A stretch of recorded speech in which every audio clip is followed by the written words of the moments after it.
তো তাদের মাঝে আমরা কিছু সহযোগিতা দেওয়ার জন্য আসছি। আমাদের এখানে আমরা দেখতে পাচ্ছি যে একদমই এখন পর্যন্ত যে রাস্তাঘাটের যে অবস্থা এখানে অনুপযুক্ত। তো ভেতরে আমাদের যে এই যারা আছেন তারা তাদের দুর্বিষহ যে অবস্থা এখানে তারা পার করেছেন এবং এখন পর্যন্ত তেমন ভাবে এই জায়গাতে তাদের সাহায্য বা তেমন ভাবে তাদের জন্য যে সহযোগিতা সেটা কিন্তু তারা পাননি। তো আজকে আমাদের এখানে দাদা কেমন আছেন? আপনারা কেমন আছেন? ভালো আছেন আপনারা? আমরা ঢাকা আসুল্লাহ ফাউন্ডেশন থেকে আমাদের ভাইরা কিছু সহযোগিতার জন্য আপনাদের কাছে কিছু উপহার পাঠিয়েছেন। এটা মূলত আপনাদের কাছে আমরা পৌঁছায় দেওয়ার জন্য আসছি আপনাদের কাছে। সেটি হচ্ছে দাদা যে এখন তো বন্যার এবছর কি অবস্থাটা আপনারা দেখলেন, কিরকম অবস্থা? তো ধরেন না আর 2 মিনিট যদি বন্যা হতো তাহলে আমরা এই গ্রাম থেকে চলে যাবো। আচ্ছা, মানে পানি ঠিক কত দূর পর্যন্ত আপনারা এই গ্রামের মধ্যে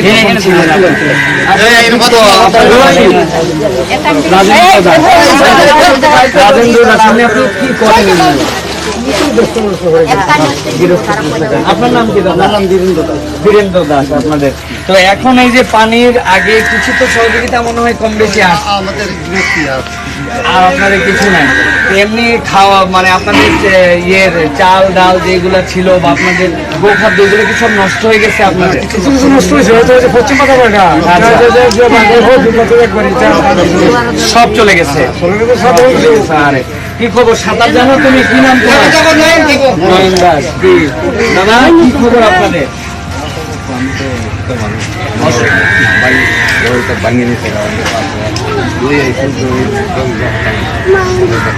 আচ্ছা, এটা তো বাইকে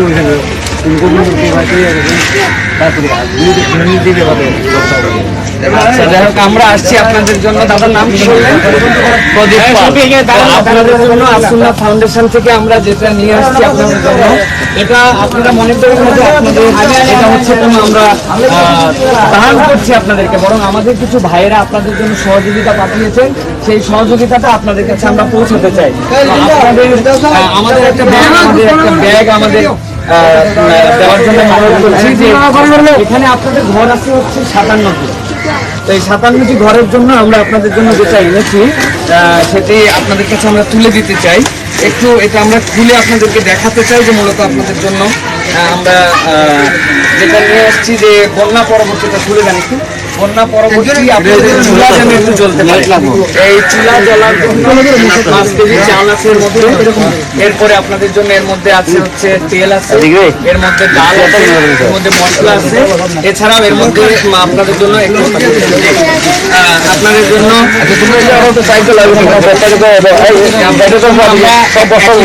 তেল রেখেছি আর খেজুর খেতে পারে। এরপরে লবণ আছে আপনাদের জন্য, এরপরে আমাদের জন্য ডাল আছে, চাল আছে। যে থাক এটা বের করতে হবে না। আপনাদের জন্য চুলাটা জ্বলে, আবার আপনাদের জন্য চুলাটা জ্বলে, এই জন্য আমরা একটুখানি আপনাদের কাছে এটা নিয়ে আসছি। আপনাদের দিদি যারা আছেন, আপনারা কাকিরা, আপনারা এটা নিজেদের মধ্যে সুন্দর করে এটা একটুখানি এই যারা যেভাবে বন্টন করে দেয় এভাবে আপনারা বন্টন করে নেবেন। আর আপনাদের এমনি একজন আমাকে বলছিলেন যে গোখাদ্য এবং পশুর যে এটা আপনাদের ওই পাশে আসছে, সেগুলা আপনাদের আমরা একটু দেখতে চাই ভিতরে। আমরা যে গ্রামে আসছি প্রিয় দর্শক, এই গ্রামটি হচ্ছে আমাদের শতভাগ হিন্দু ধর্মাবলম্বী যারা আছেন তারা তাদের বসতভিটা এই জায়গায়। তারা আমাদের কাছে অনেকবার বলেছেন যে অনেক গরু তাদের ছিল, কিন্তু এই গরুগুলার তাদের কোনো খাদ্য নেই এবং তাদের খুব বিপর্যয়কর অবস্থা চলতেছে। তো এই জন্য তারা কিছু খাদ্যের জন্য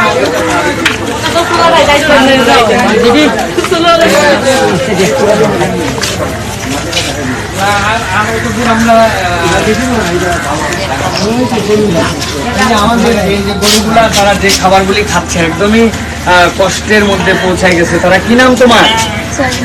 তোমার কি নাম? আনন্দ। আনন্দ আনন্দ বা বাবা সাঁতার শিখছো? সাঁতার পারে হ্যাঁ, আপনাদের জন্য আমাদের পক্ষ থেকে যে আব্দুল্লাহ ফাউন্ডেশনের পক্ষ থেকে আপনাদের জন্য মোটামুটি আপনাদের জ্বলতে পারে, এই চুলা জ্বলানোর জন্য আপনাদেরকে আপাতত আমরা এর মধ্যে 5 কেজি চাল এগুলো সব আপনাদের কাছে আমরা দিয়ে গেলাম। আর আব্দুল্লাহ ফাউন্ডেশন ঢাকাতে যে আছে এটা মানবতার কল্যাণের জন্য কাজ করছি ইনশাআল্লাহ। তো সেক্ষেত্রে ভবিষ্যতে আপনারা আমাদের ঘর বাড়ি ভেঙে গেছে এগুলো দেখাতে যাচ্ছেন, এগুলো আমরা দেখতেছি আমাদের পরবর্তী পুনর্বাসনে আমাদের এই গ্রাম সহ অন্যান্য গ্রামের কোথায় একটু টিন দেওয়া লাগবে, 2 বান টিন দিলে আপনাদের জন্য সহযোগিতা হবে। গোয়াল ঘর পড়ে গেছে, নিয়ে যেতে চাচ্ছেন, আসলে এই কাদা পানি ভেঙে যাচ্ছে, আমরা এইগুলোর জন্য আপনাদের পুনর্বাসনেও আমরা ইনশাল্লাহ আপনাদেরকে সহযোগিতা করার চেষ্টা করব। তারপরে বারবার ভিতরে নিয়ে যেতে চাচ্ছেন তিনি, আমরা একটুখানি দেখাই দিতে চাই আর কি যে তাদের বিপর্যয় যে অবস্থাগুলো ঘটেছে সেগুলো তারা দেখাতে চান, ঘরবাড়িগুলো এদিক থেকে চলে গেছে তো সব নিচে গেছে আমাদের ঘরবাড়ি। প্রিয় দর্শকবৃন্দ, আমরা আজকে সুনামগঞ্জের যে রিমোট অঞ্চল যে জায়গায় আমরা আসছি, এখানে আমাদের পক্ষ থেকে এখানে মানুষ আসলে মানুষের জন্য ভালোবাসা দেয়। এখানে আমরা বাংলাদেশ সকলে মিলে আমরা এখানে বসবাস করি, ভালোবাসায় বসবাস করি। তো সেই অস্থির হয়ে গেছে। এই যে বাকি গরু পালে দিদি তার ঘর থেকে হারে এখানে লাইট এই দেখি পুরো ঢুকানো, এই যে দেখা যাচ্ছে। আচ্ছা, আমরা এই ভিতরে দিদি আপনি অস্থির হয় না, আপনি অস্থির হয় না। এই যে তার ঘর টর সব একদম ভেঙে গেছে, এটাই মূলত তিনি দেখাতে চান। এই যে এদিক দিয়ে একদম পুরা তার ঘর ভেঙে